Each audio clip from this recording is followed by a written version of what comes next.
Olá, eu sou Daniel Dantas Lemos e você sabe, eu estou gravando uma série de vídeos ao longo dessa quarentena, então eu não tenho uma periodicidade de gravar e publicar, a gente não sabe quanto tempo vai ficar aqui, sobre o conteúdo da minha disciplina de ética jornalística no Departamento de Comunicação Social da Universidade Federal do Rio Grande do Norte. Nós começamos os vídeos fazendo um resumo do conteúdo que tínhamos visto até a interrupção das aulas, em meados de março, e eu tenho tentado fazer uma introdução dos assuntos que ainda virão.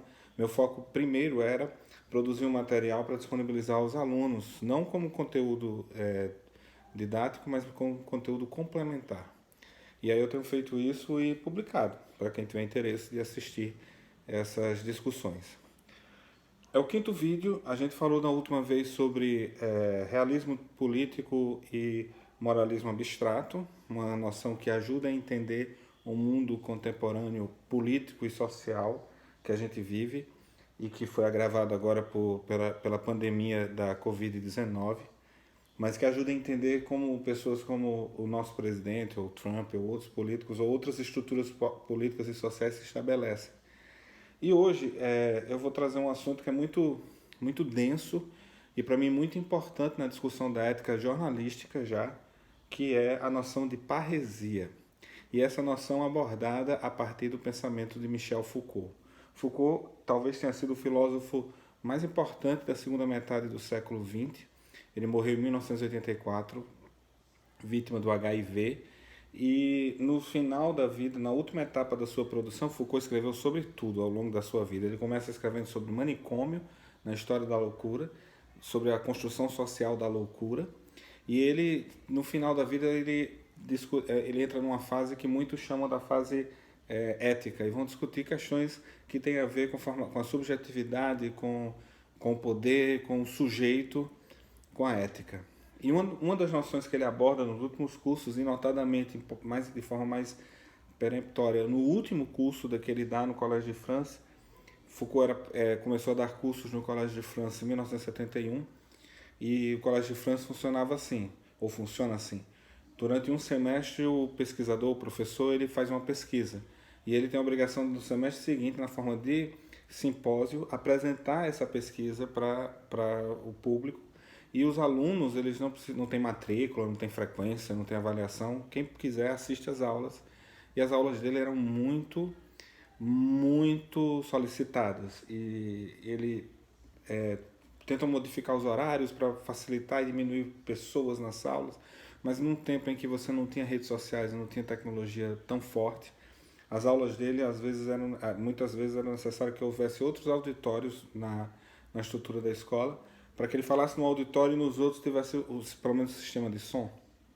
E essas aulas elas foram recuperadas ao longo do tempo, elas têm sido recuperadas ao longo do tempo, ou pelas anotações dele, ou pelas gravações que eram feitas dessas aulas, e essas aulas viram livros, e boa parte da literatura de Michel Foucault em língua publicada no mundo, mas no Brasil também, são na verdade os cursos que ele ministrava no Collège de France. Um desses cursos é o último curso, o curso em que ele começa atrasado porque ele já está adoecido por causa do HIV e termina mais cedo porque...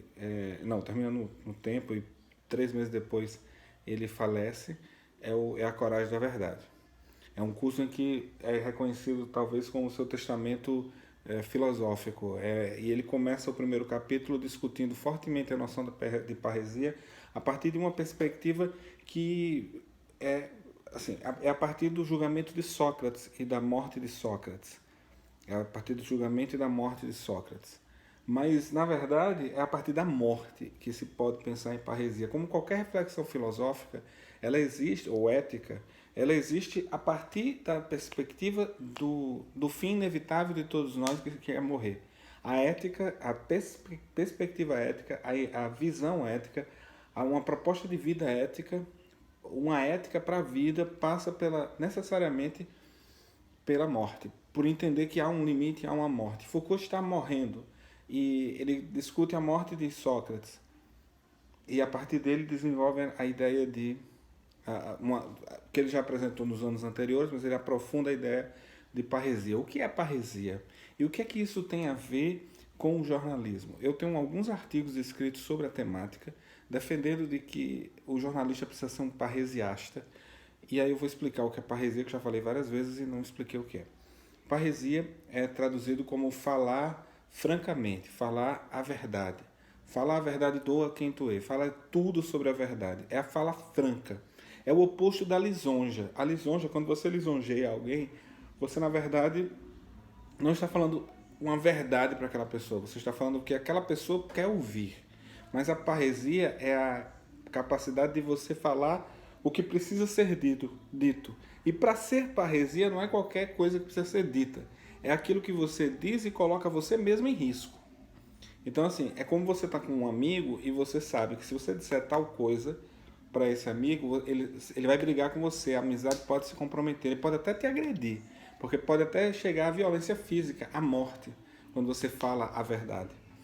Mas você sabe que aquele amigo precisa ouvir aquilo, porque aquilo é uma verdade. Verdade no sentido de coerência, não é uma verdade absoluta, mas assim, é aquilo no que eu acredito. E vou até o fim acreditando naquilo e acho que você precisa ouvir isso. Então, parresia tem a ver com essa possibilidade de você falar uma verdade se colocando em risco, de sofrer uma consequência, às vezes violenta, dessa verdade que foi falada. Então, para o jornalismo, isso tem tudo a ver, porque o jornalismo lida com verdades que precisam ser ditas e que sempre vai ter um grupo de poderosos ou grupos sociais que querem impedir que essa verdade seja dita. Então, para o jornalista, ele precisa ser, ele é convidado e instado a ser essa pessoa que fala a verdade, que se compromete com a verdade e que muitas vezes se coloca em risco. Não é à toa que tantos jornalistas são mortos pelo exercício da sua profissão, não apenas no Brasil, mas no mundo todo. Jornalismo é uma profissão que leva pessoas à morte, porque no exercício da sua investigação jornalística, da denúncia que você faz, do seu trabalho, você se coloca sob risco. Enquanto você falar a verdade para a sociedade, essa verdade reverbera e pode voltar na forma de violência, agressão, morte contra você. O jornalismo e o jornalista tem tudo a ver com a parresia, tem tudo a ver com esse comprometimento com a verdade. Foucault fala, e eu vou falar brevemente sobre isso para concluir nosso vídeo de hoje, ele fala que existem 4 modalidades de a verdade. Ele fala isso nesse curso, A Coragem da Verdade, enquanto discute a morte de Sócrates. Ele fala de outros filósofos que chegaram em situações semelhantes, que são mortos pela ágora grega porque falam a verdade e sabem que vão ser mortos por causa disso. Sócrates diz, olha, eu não tenho medo de morrer, porque tanto não tem medo de morrer que ele toma a cicuta, que era a condenação dele. Ele toma, ele não precisa ser forçado a tomar. Mas ele diz que nunca foi a público antes para falar sobre as suas verdades, porque sabia que poderia ser morto antes. E a cidade perderia com isso, porque ele perderia a possibilidade de aprender e ensinar para muita gente, como ele fez ao longo de 2 décadas. Então, assim, ele não fez antes de ir à Ágora, de falar em público, porque sabia que quando falasse, seria morto. E aí ele diz assim, não foi por medo, foi porque eu achei que era mais produtivo para a cidade que essa verdade circulasse por ela. Mas Foucault fala de 4 modalidades da verdade. Ele fala da verdade que é técnica, da techné, é uma verdade que não pertence ao sujeito, é uma verdade que pertence aos livros, pertence ao conhecimento, pertence à ciência. Essa semana no Rio Grande do Norte nós discutimos os dados científicos que apontam um crescimento exponencial das mortes e dos casos de Covid-19 aqui, e as pessoas estão atacando os porta-vozes desses dados, que falam em 11 mil mortes até meados de maio, quando na verdade esses dados são técnicos, eles não pertencem a ninguém, ninguém se compromete com eles ao ponto de morrer por eles. Eles são simplesmente contas, conhecimento técnico. O modo técnico é um modo que tem uma verdade, mas a verdade nem é do sujeito e nem compromete o sujeito. É a verdade dos livros. Você tem um modo profético em que o sujeito é instado a falar a verdade, ele é obrigado a falar a verdade. Na Bíblia você tem profetas como Ezequiel dizendo que falava porque se não falasse os seus ossos como que queimavam, porque ele fala porque um Deus está instando ele a falar. Ele não tem a opção de não falar porque Deus o obriga a falar, mas ele não fala uma verdade que é de si mesmo. Ele fala uma verdade que pertence a Deus. É Deus quem está dizendo isso, ele é só um porta-voz de Deus. Existe uma terceira forma da verdade, que é a verdade do sábio. O sábio é aquele que encontra a sua própria verdade, mas que pode ser um eremita, por exemplo, pode ser um mudo, pode ser um monge que nunca fale. Ele encontrou a sabedoria, mas ele não é obrigado a falar sobre essa sabedoria. Ele não compartilha esse conhecimento da sabedoria. Esse é o sábio, encontra a sua própria verdade, mas fala se quiser, ele não é obrigado a falar. O parresiasta, na categoria na qual eu incluo o jornalista sério, coerente, que trabalha numa função social importante para a democracia, para as pessoas, para a vida das pessoas, para a sociedade, o parresiasta, ele fala uma verdade que é de si, não foi Deus quem lhe deu, ele assume e se compromete com essa verdade como sendo sua. Ninguém mais deu essa verdade, não fui eu que deu, não foi fulano que deu essa verdade, foi estabelecida em você, por você. Mas essa verdade lhe coloca em risco e ele não tem a opção de não falar essa verdade.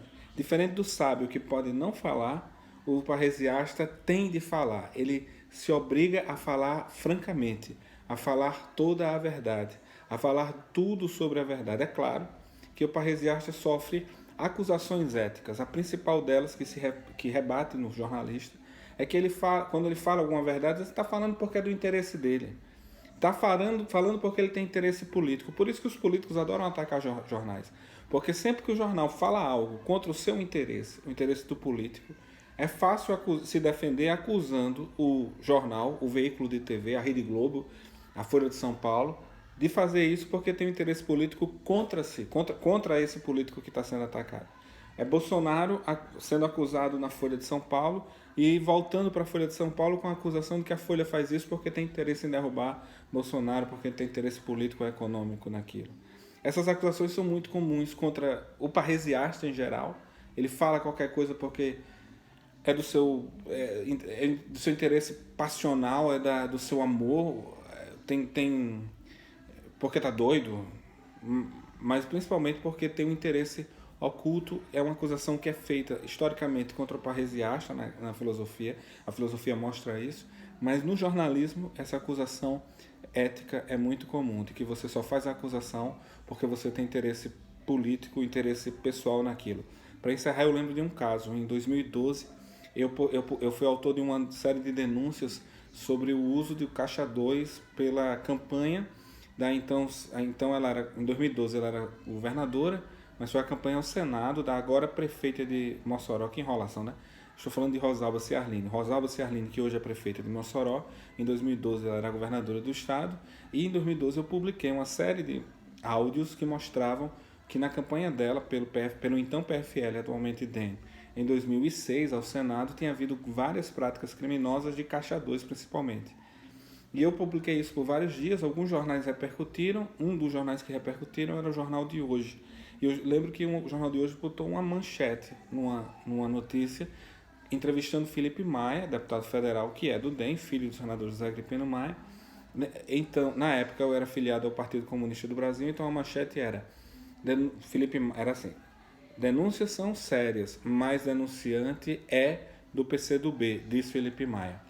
Então essa ação dele era para desqualificar as denúncias, dizendo que eu estava publicando porque eu tinha interesse político por ser filiado a um partido político naquilo que eu estava publicando. Essa é uma denúncia, é uma acusação ética que é muitas vezes usada para desqualificar o parresiasta. Próximo vídeo a gente volta e começa a falar do código, especificamente do Código de Ética dos Jornalistas.